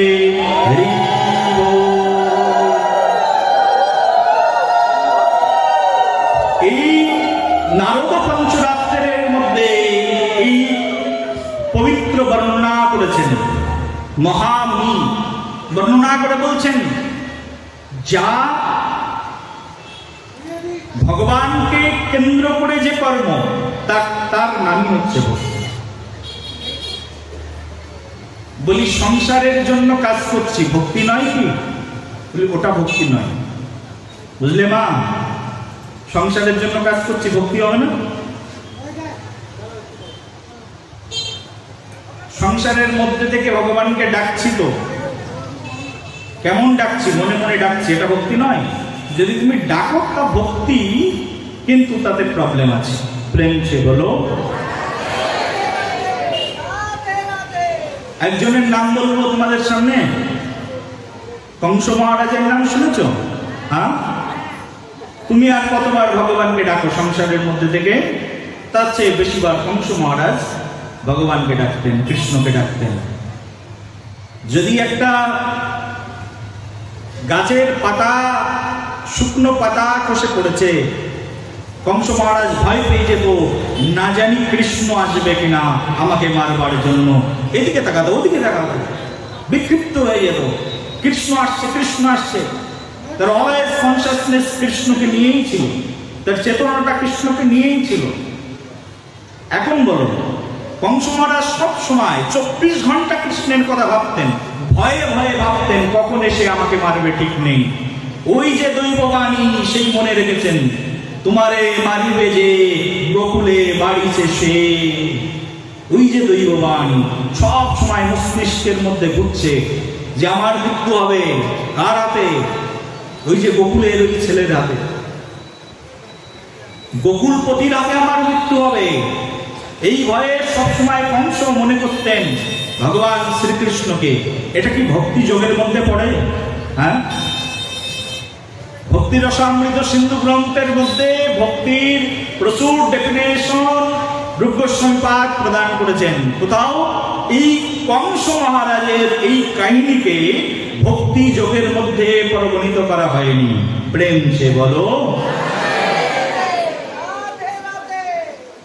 যেমন এই কংস মহারাজ যে মৃত্যুবরণ করলেন সবাই দেখলেন, কংস মৃত্যুর সঙ্গে সঙ্গে একটা দিব্য আলোক জ্যোতি তার দেহ থেকে ঠিকরে বেরিয়ে গিয়ে ভগবান শ্রীকৃষ্ণের চরণের মধ্যে জ্যোতির মধ্যে গিয়ে মিলিত হয়ে গেল।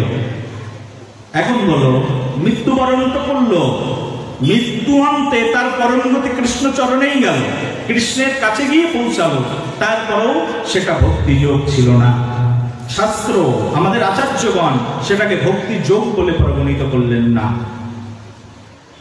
কৃষ্ণের হাতে মৃত্যু পরম সৌভাগ্য, বহু বহু জন্মের তপস্যা, কিন্তু তথাপিও তা ভক্তি যোগ নয়। শিশুপাল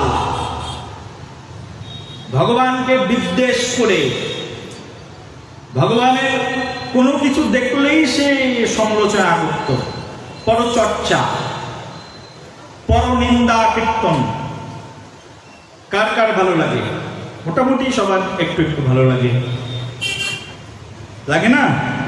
চাটনি খাও তো, চাটনি? কারা কারা চাটনি খায়? চাটনি, আচ্ছা চাটনি খেলে কখনো পেট ভরে? হ্যাঁ, কিন্তু প্রসাদ পাওয়ার পরে যদি একটু চাটনি না হয় তাও কিন্তু আবার ভালো লাগে না। বলো রাধে রাধে। এই পরনিন্দা পর সমালোচনাটা হচ্ছে ওই রকম চাটনির মতো, পেট ভরবে না কিন্তু একটু না হলেও ভালো লাগে না। প্রেম সে বলো। এই চাটনি প্রসাদে কারোর পেট ভরে না, ভরে কি? চাটনি দিয়ে পেট ভরাবে? যদি তোমার সামনে পুষ্পান্ন, পনিরের রসা এগুলো না থাকে, শুধু চাটনি দিলাম, খাবে তুমি? পরের দিন নিমন্ত্রণ খেতে আসবে আমার বাড়িতে? ওই সাধু শুধু চাটনি খাওয়াই, যাবো না ওই বাড়িতে? চাটনি খেয়ে কি পেট ভরে? কিন্তু খেতে তো সবার ভালো লাগে। শিশুপালের অবস্থাটা ছিল এরকম, সে ভগবানকে নিয়ে কোনো প্রসঙ্গ আসলেই শিশুপাল আগে ভগবানকে বিদ্বেষ করত। ভগবানের কোনো প্রসঙ্গ আসলেই, কৃষ্ণের কোনো প্রসঙ্গ আসলেই শিশুপাল সেটাকে নিন্দানীয় চোখে দেখতেন, নিন্দা করতেন। শিশুপালের কাজটি ছিল এটি, কিন্তু শিশুপাল এত নিন্দা করেছেন।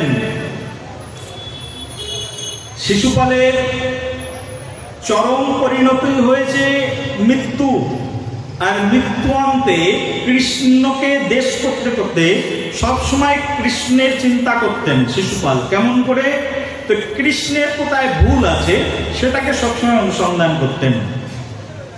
আমাদের বাবাজি মহারাজ, যে বারাসাত থেকে একসঙ্গে আসলাম, বাবাজি মহারাজ সকালবেলায় উঠে গুরুদেবের ছবিকে সামনে রেখে একেবারে স্মরণে স্মরণ লীলায় চলে গেছে। না জানি ভগবানের কোন লীলায় প্রবেশ করেছে ঠিক নেই। কেউ কেউ ভগবানের এই সাক্ষাৎ লীলার মধ্যে প্রবেশ করে আনন্দ পায়, আর শিশুপাল আনন্দ পেত ভগবানের এই সকল কথা চিন্তা করে। কোনটা ভগবানের ভুল, কৃষ্ণ কোথায় কোথায় ভুল করেছে, এই ভুল অনুসন্ধান করতেন শিশুপাল সবসময়। শিশুপাল কৃষ্ণের ভুল খুঁজতে খুঁজতে সবসময় কৃষ্ণের চিন্তা করতেন। মৃত্যু হয়ে গেল, মৃত্যু অন্তে শিশুপালেরই কংসের মতো একই রকম গতি হলো। কিন্তু এটা তো ভক্তি যোগ নয়, এটাকে ভক্তি বলবে? হ্যাঁ, ভক্তি তো নয়। প্রেম সে বলো, প্রেম সে বলো। তাহলে ভক্তি কি? বলি এটা ভক্তি নয়, তাহলে ভক্তি কি? কাকে ভক্তি বলে? ভক্তি করবো কি করে? ভক্তি যোগ জানতে গেলে এই জন্য আমাদেরকে গোস্বামীগণের কাছে আসতে হবে। তারা আমাদেরকে ভক্তি যোগ শিক্ষা প্রদান করেছেন। ভক্তি কি বস্তু? তাহলে কোথায় গেলে পাওয়া যায়? রূপ গোস্বামীপাদ এই ভক্তি যোগের সূত্র বলছেন। রূপ গোস্বামীপাদ বলছেন সর্বোপাধি বিনির্মুক্তম। ভালো করে শুনবে, খুব আস্বাদনীয় কথা। ভক্তি রসামৃত সিন্ধু গ্রন্থের অমীয় উপাদান স্বয়ং রূপ গোস্বামীপাদ নিজের হস্তে লিখে জগৎজীবকে শিক্ষা প্রদান করছেন। ভক্তি কি? তো ভক্তি প্রসঙ্গে বলছে সর্বোপাধি নির্মুক্তম তৎপরতরেণ নির্মলম। এই যে বাবা মহারাজ বলছেন হৃদয়কে নির্মল করো। ভক্তি এরকম বস্তু যা সকল উপাধিকে একেবারে হীন করে দেয়, হীন করে দেয়। কোন উপাধি সেখানে থাকে না, শুধু প্রেমময়ী ভাব থাকে। ভগবানের প্রতি ভক্তের ভালোবাসা থাকে, আর ভগবানের ভক্তের প্রতি অপরিসীম টান, স্নেহ, অনুভব, ভালোবাসা থাকে। এই হচ্ছে ভক্তি। এর ভিতরে কোনো হেতু থাকে না, কারণ থাকে না, নিষ্কলুষ, নিষ্প্রভ। এর ভিতরে শুধুমাত্র একটাই স্থান। যেমন মনে করো একটা ইটের পরে একটা ইট যদি দেওয়া হয়, একটা বিল্ডিং নির্মাণ হয় না, হয় কি? ইটের পরে ইট দেবে, তার মধ্যে একটু কংক্রিট না দিলে কিন্তু ইটটা দাঁড়াবে না। তেমনই ভাবে শুধুমাত্র ইষ্টকের উপরে ইষ্টক প্রস্তুত করলে যেমন বিল্ডিং প্রস্তুত হয় না, তেমনই ভাবে এই জগতে তুমি যা কিছুই করো না কেন, সেই শুষ্ক জ্ঞান লাভ করো অনেক জ্ঞানী হলে,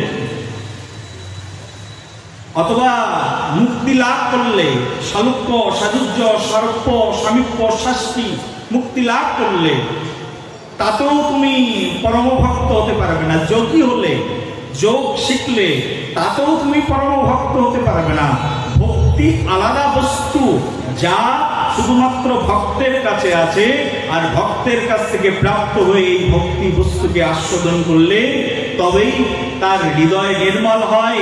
আর নির্মল হৃদয়ে যখন সে ভগবানকে ডাকে, যখন সে গুরুদেবের চরণাশ্রয় হয়, শ্রী গুরুদেবের কাছে আসেন, আর গুরুদেবের চরণে এসে যখন পতিত হয়ে বলেন কেঁদে কেঁদে, হে গুরুদেব, কৃপা করে আমাকে ভক্তি সম্পাদ প্রদান করুন। গুরুদেব যখন তাকে ওই ব্যক্তিকে, যে বুভুক্ষ আর্তনাদকারী ব্যক্তি বারবার প্রার্থনা করছেন, গুরুদেব আমাকে ভক্তি সম্পদ প্রদান করুন, এটা ভিক্ষা করে নিতে হয় গুরুদেবের কাছ থেকে। গুরুদেব ভক্তি দাও। ভক্তিটা যে কোনো জায়গায় পাওয়া যায় না, সব দোকানে ভক্তি থাকে না। এই ভক্তি থাকে শ্রী গুরুদেবের কাছে, এই ভক্তি থাকে বৈষ্ণব ঠাকুরের কাছে। বৈষ্ণব ঠাকুরের কাছে গিয়ে হাত পেতে ভিক্ষা করতে হয়, আমাকে একটু ভক্তি দাও।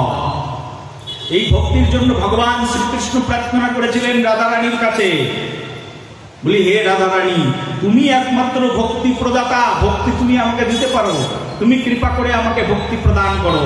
রাধারানীর কাছে গিয়ে স্বয়ং ব্রহ্মাণ্ডপতি, বিশ্ব ব্রহ্মাণ্ডের একমাত্র ঈশ্বর, ঈশ্বর পরম কৃষ্ণ সচ্চিদানন্দ বিগ্রহ, অনাদির আদির গোবিন্দ, সর্বকারণের পরম কারণ, এই জগতের একমাত্র পরম কারণ কৃষ্ণ, তিনি গিয়ে রাধারানীর কাছে হাত জোর করে প্রার্থনা করছেন, ভিক্ষা করছেন, আর আঁচল পেতে ভিক্ষা করছেন। কৃষ্ণ গিয়ে রাধারানীর কাছে বলে আমাকে একটু ভক্তি দাও, ভক্তি নেই আমার, সবই আছে, নেই ভক্তি। কৃষ্ণ গিয়ে প্রার্থনা করছেন, বহুদিন প্রার্থনা করেছেন, বহুবার প্রার্থনা করেছেন ভক্তির জন্য, কেঁদেছেন, কান ধরেছেন, নাকে খত দিয়েছেন, রাধারানীর চরণে গিয়ে একটু ভক্তি দাও। স্বয়ং কৃষ্ণ, যার উপাসনা আমি করি তুমি করো, সেই কৃষ্ণ গিয়ে রাধারানীর কাছে কেঁদেছেন, আমাকে একটু ভক্তি দাও, আমাকে একটু ভক্তি দাও।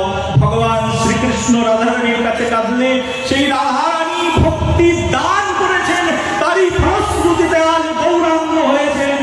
গৌরাঙ্গ ভগবানের কি।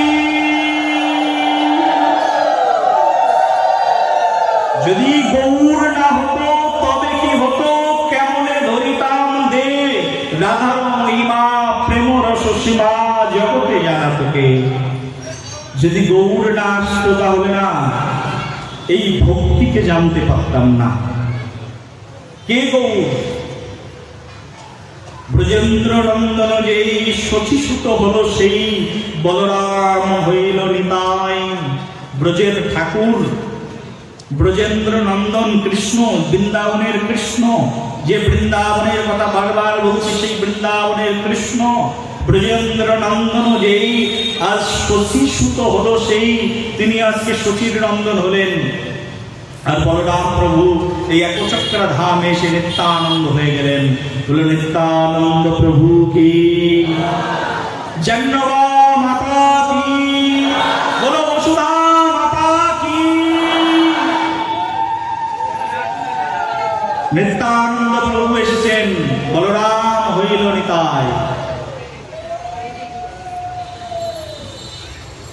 গৌরকে বলে ভক্তির ভিখারি। কার কাছ থেকে এনেছেন ভক্তি? রাধারানীর কাছ থেকে। রাধারানীর প্রেম ভাণ্ড লুটে ফুটে নিয়ে চলে এসছেন।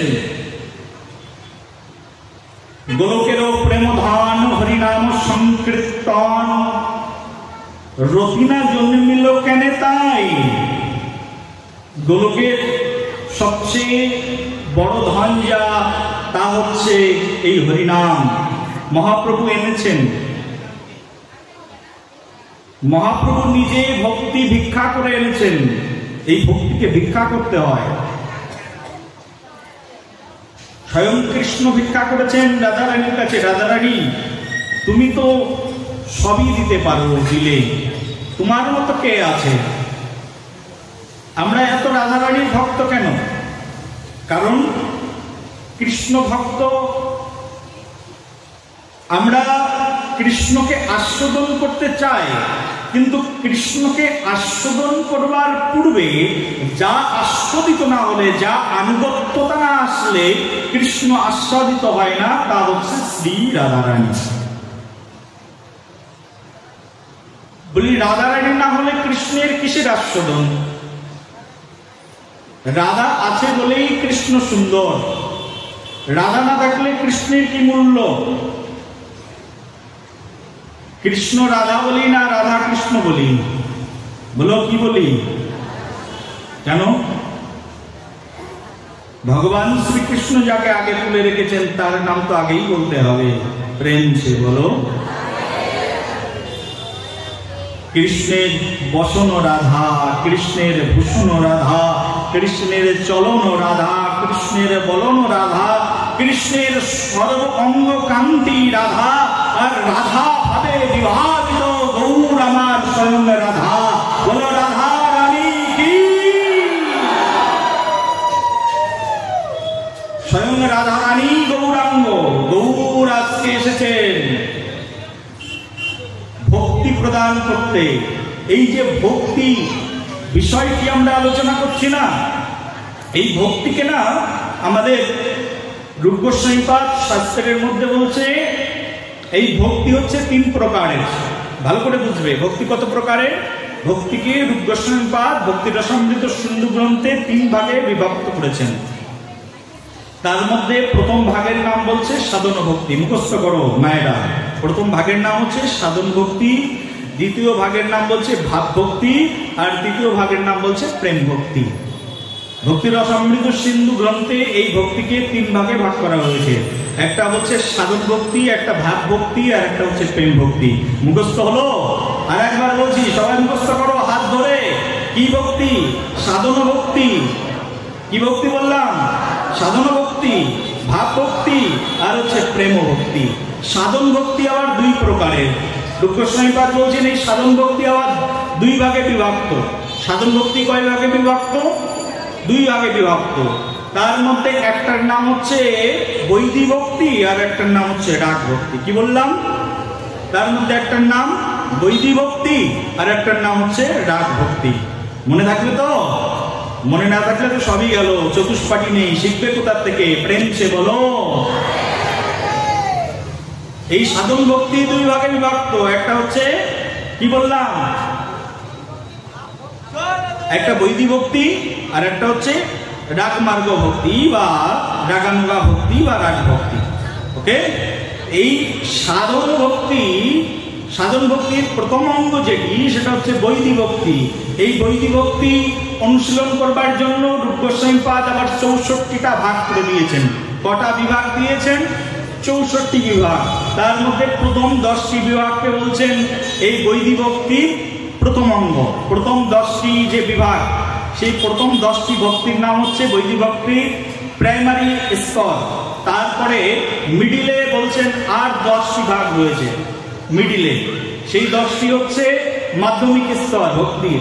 তারপরে আর 34টা আছে, যে 34টাকে বলছে বিশেষ স্তর ভক্তি, তার মধ্যে বলছে এই 64টি ভক্তি অঙ্গের মধ্যে আবার 5টি বলছে প্রধান। বলছে 64টি ভক্তি অঙ্গ রূপ গোস্বামী পাদ ভক্তি রসামৃত সিন্ধু গ্রন্থের মধ্যে দিয়েছেন।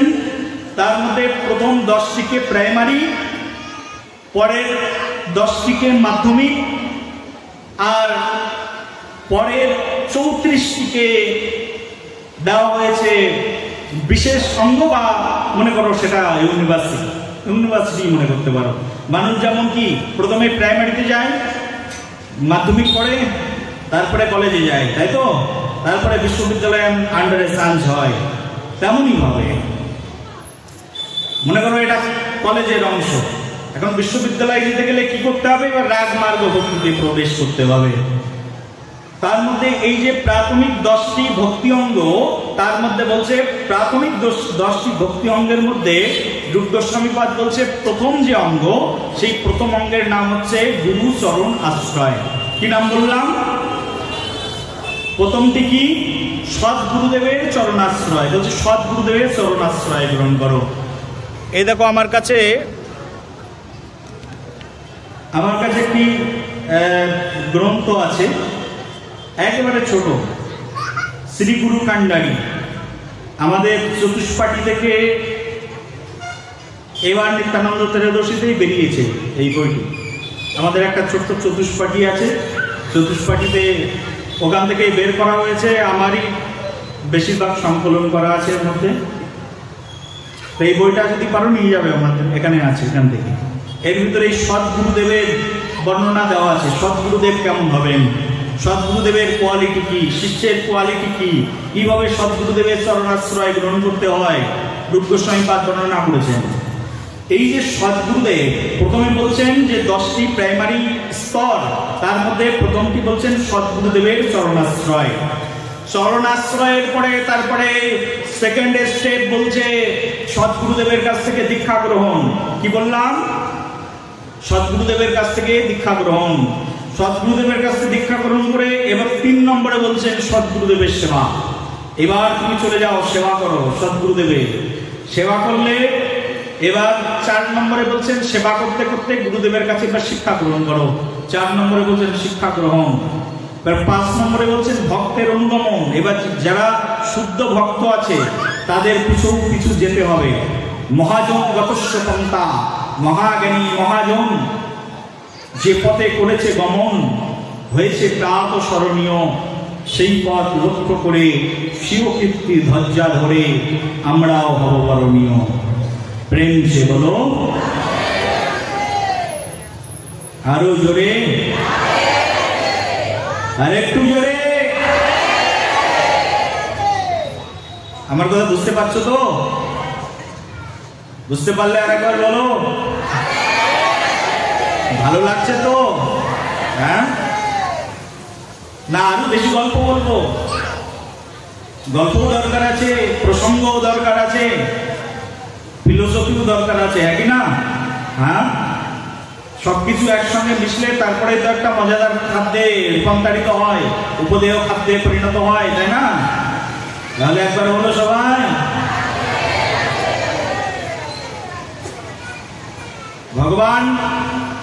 ভগবানকে লাভ করবার জন্য যে ভক্তি দরকার, সেই ভক্তি তাহলে 10টি কি বললাম প্রাথমিক বিধি। তার মধ্যে প্রথমটি কি বলো? গুরুচরণ আশ্রয়। তারপরে গুরুদেবের কাছ থেকে দীক্ষা গ্রহণ, সদ্গুরুদেবের কাছ থেকে। এই যে এতগুলো বিধি পড়লাম না, অনেক বিধি এইরকম বর্ণনা করা আছে আমাদের শাস্ত্রের মধ্যে। বলছি এর মধ্যে আবার 5টা বিধি আছে, যে 5টা বিধিকে সর্বশ্রেষ্ঠ বলা হয়েছে 64টি অঙ্গের মধ্যে। কটি বলো? 64টি অঙ্গ। তার মধ্যে বলছে 5টি অঙ্গ প্রধান। সেই 5টি অঙ্গের মধ্যে বলছে যে 5টি অঙ্গ প্রধান, তার মধ্যে একটা হচ্ছে সাধু সঙ্গ। এই যে এসছি আমরা, এটা কি সাধু সঙ্গ। বলছে তার মধ্যে একটি হচ্ছে নাম সংকীর্তন। নিরপরাধে লইলে নাম পাবে প্রেমধন। বলছে নাম সংকীর্তন করো, সাধু সঙ্গ করো। আর কি করবে? এই যে সাধু সঙ্গে এসে আমরা কি করছি, এটা ভাগবত কথা শ্রবণ। এই ভাগবত কথা শ্রবণ করলে আমাদের হৃদয়ের ভিতরে কিন্তু নির্মলতা আসে, পবিত্রতা আসে। আর এই ভাগবত কথায় যতক্ষণ আমরা থাকবো ততক্ষণ দেখবে তোমার এই জগতের সকল চিন্তা দূর হয়ে গেছে, শুধু কৃষ্ণ চিন্তায় তোমার মনের মধ্যে আছে।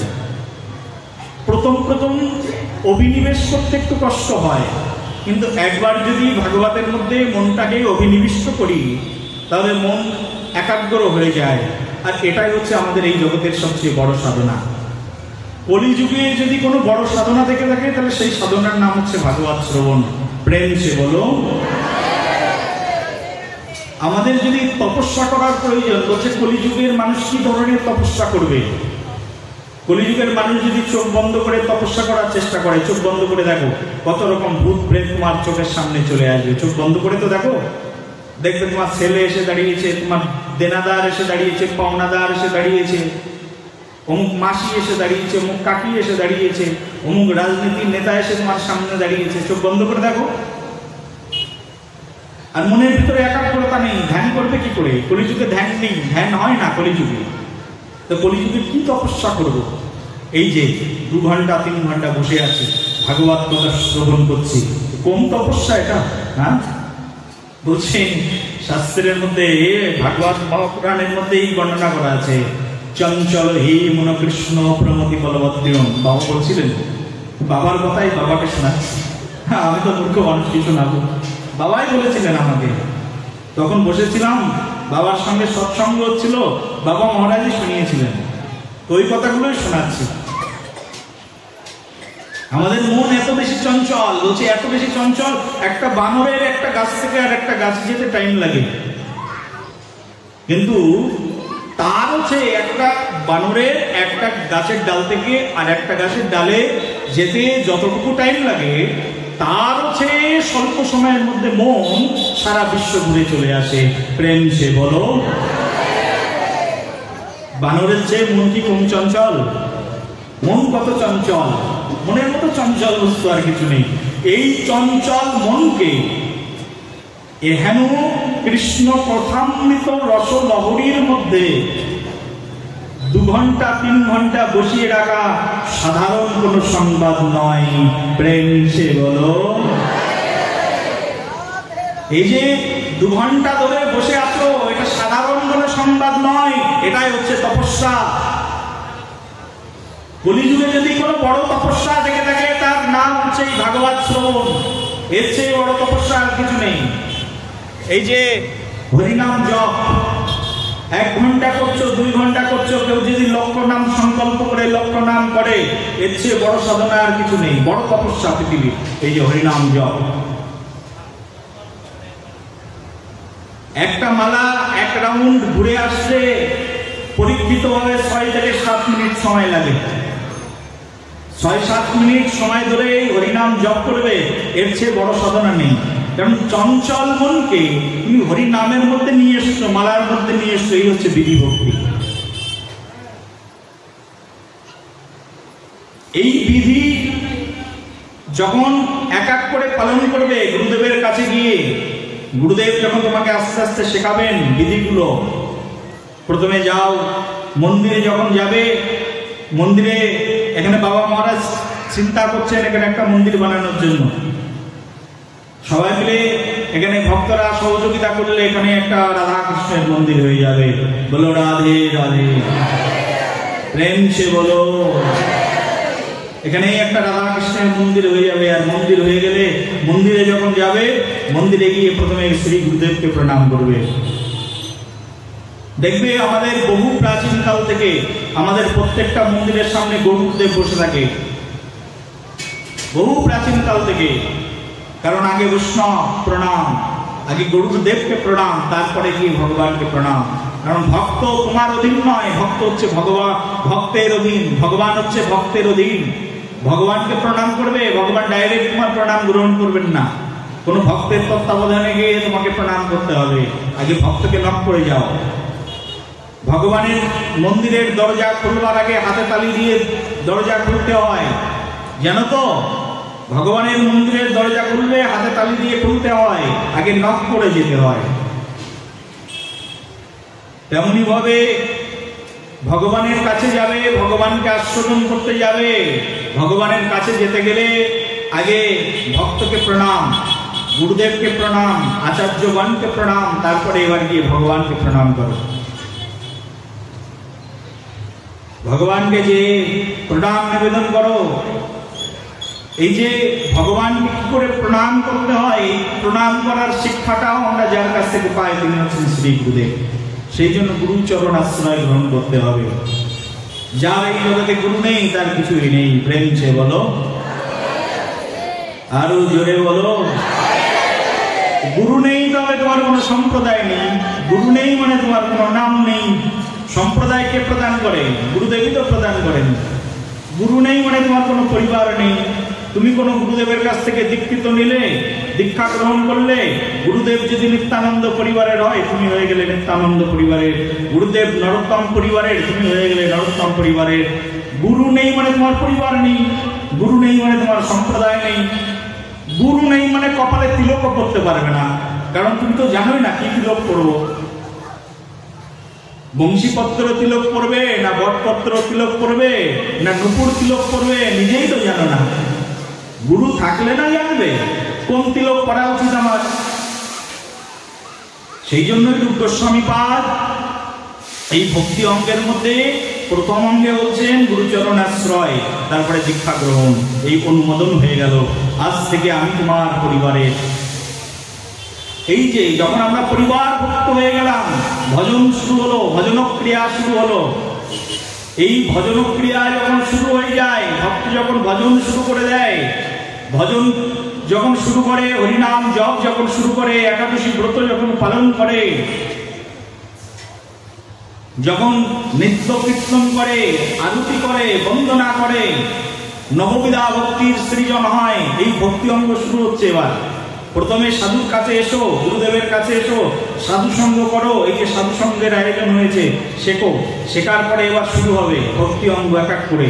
সাধু সঙ্গের পর থেকে শুরু হয়। সাধু সঙ্গ করলে সাধু আমাদেরকে জানিয়ে দেয় আমি কোন পথ ধরে কোথায় যাব। সেই জন্য শাস্ত্রে বলছে সাধু সঙ্গ সর্বশাস্ত্রে কয়, লবমাত্র সাধু সঙ্গে সর্বসিদ্ধি হয়। সামান্যতম সাধু সঙ্গ করলেই আমাদের পরম সিদ্ধি হয়ে যায়।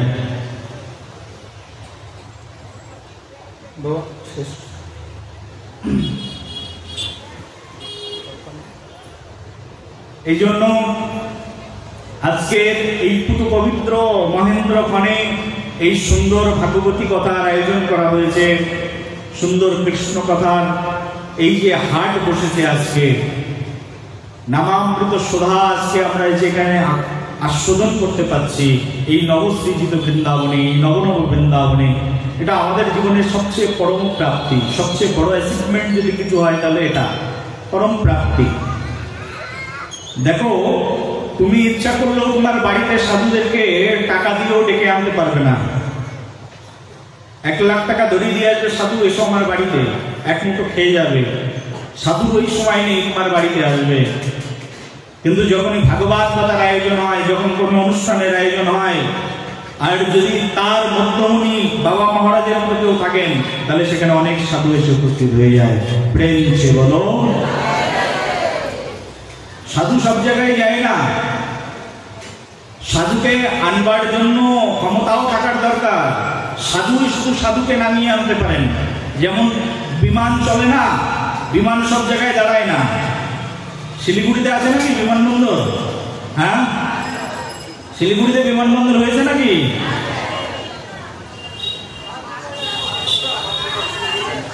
আছে? ঠিক আছে, রাধে রাধে। বিমানকে তুমি যদি এখন বলো, ও বিমান ভাই আমার বাড়ির সামনে দাঁড়াও, দাঁড়াবে?